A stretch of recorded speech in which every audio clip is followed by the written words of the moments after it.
back, friends. In the time you were away, we finished tabbing all the stitches on the boat. We ended up tenting it overnight to help with the curing process, as well as put a couple electric heaters underneath to help keep it warm.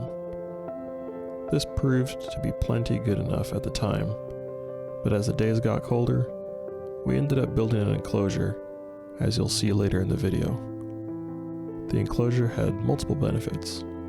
For one thing, we didn't have to deal with this silly tarp all day, but it also acted to keep the rest of the shop dust-free from the extensive sanding.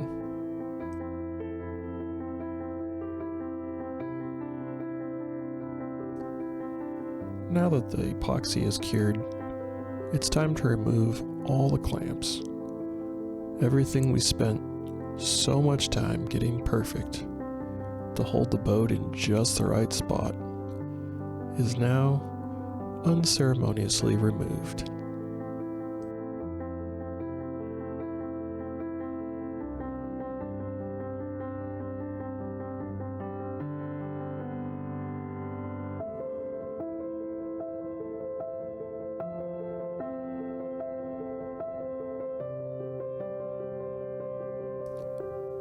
I'm sure you've heard the age-old adage, you can never have enough clamps.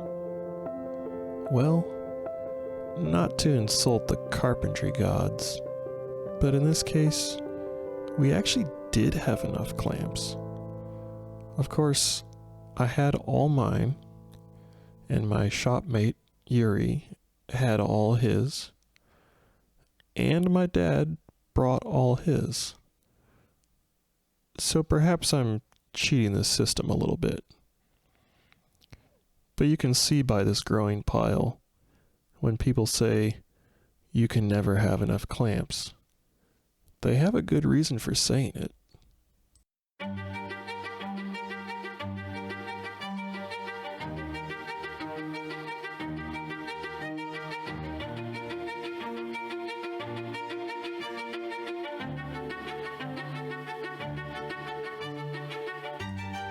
I wish now that we had piled all the steelers next to this, just to really show all the clamping force we used during the big glue up. But we chose buckets instead.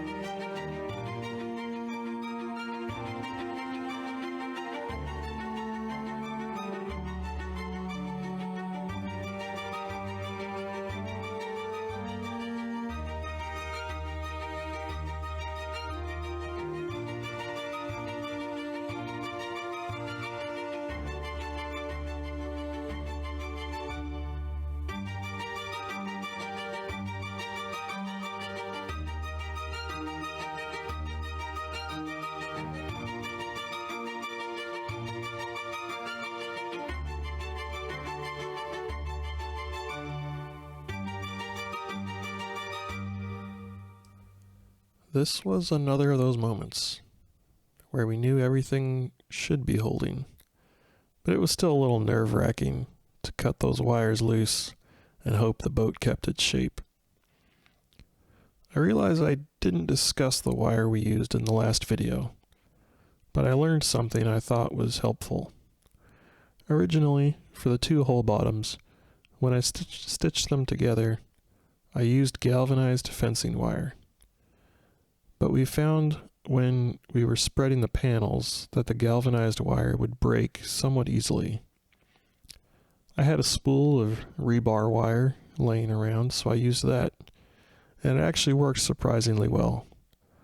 I think the oil they coat it with to help prevent rust actually helped to keep the epoxy from bonding to it, so the removal was fairly easy.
And then the enclosure went up.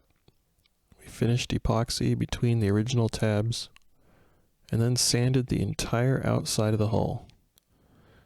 This is a pretty cool moment when a lot of the jaggedness goes away and the boat starts to feel more smooth.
Thanks for watching. Tune in next time as we start the cold molding process.